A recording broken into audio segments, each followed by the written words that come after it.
Let's continue this fanfic, shall we? Over the next couple days, the people of Ponyville shouldn't be ponies, not people. I'm just saying, like every pony of Ponyville. I mean, I shouldn't be trying to correct the writer, but you know, saying people is kind of, yeah, you guys know what I'm saying. But anyways, let's just read this. Over the next couple days, the people of Ponyville were beginning to get worried.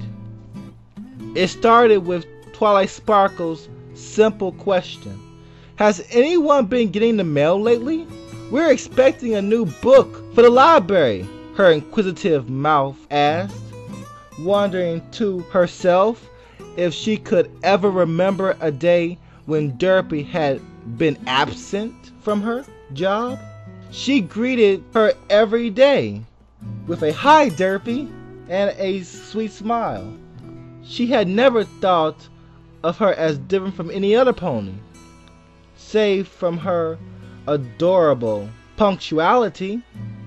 "No, oddly enough," said Rarity, looking off into the sky in thought.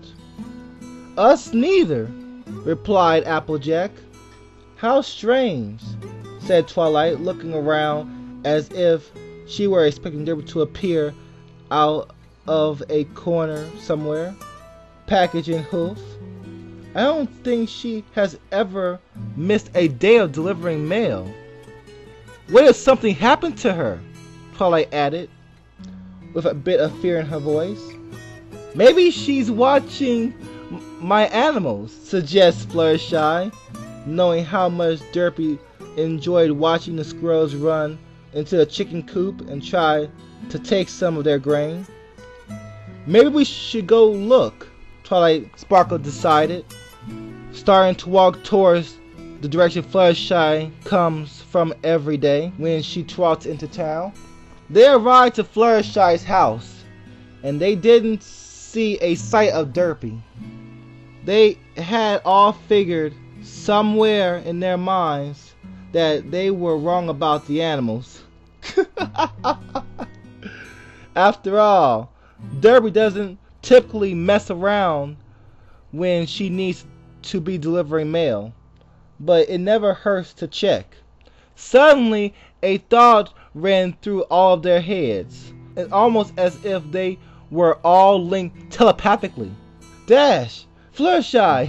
You guys fly around Ponyville and see if you can find her," Twilight commanded, with a large amount of fear in her voice from before. "Pinky, you go search the shrubs and trees. Rarity and I will go look through town some more." A slight tear tried to push its way out of Twilight's eye. Just the thought of her friend being hurt made her deeply upset.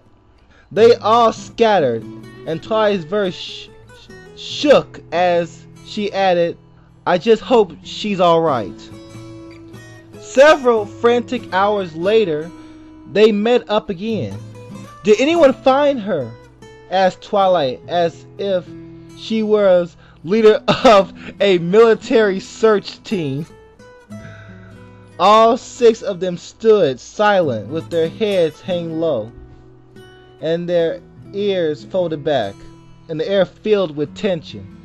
"Well, it's getting late and none of us know where she lives. I think we need to get some rest and pick up where we left off tomorrow."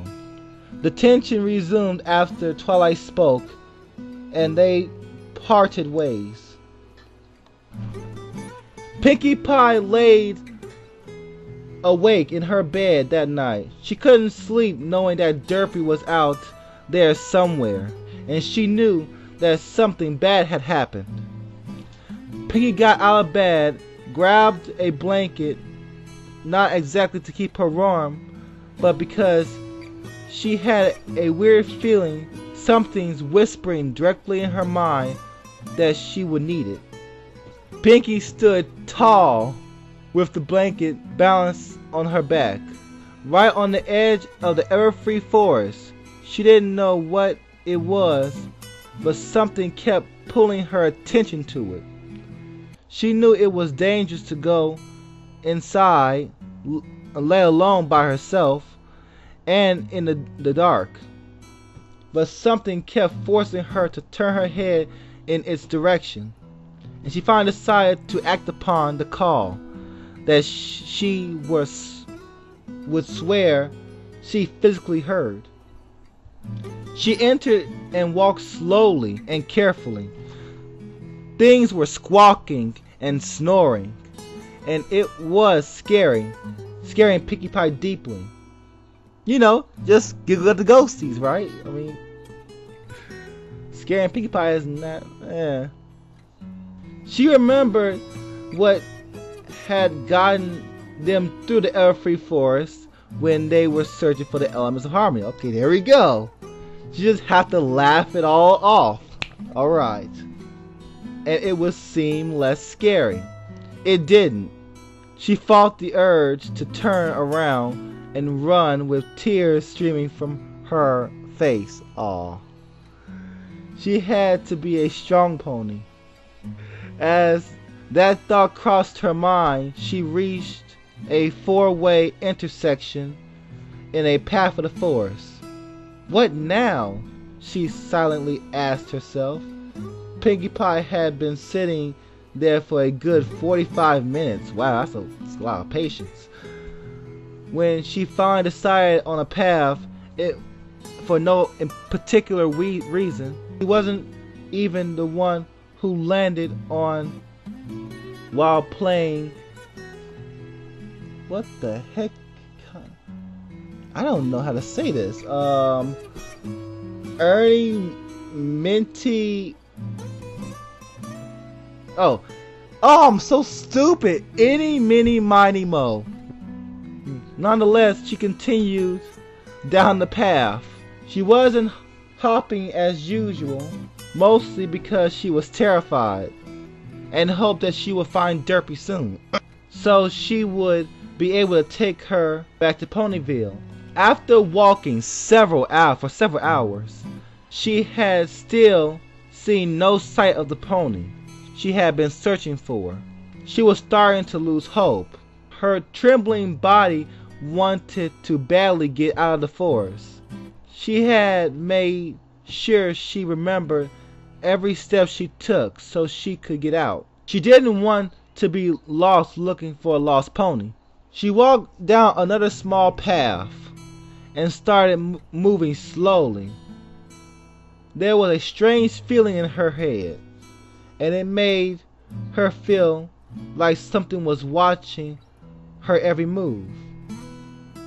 As she stepped on a twig, she heard a very loud crack. She turned around, horrified she would be attacked, but instead she heard a small giggle.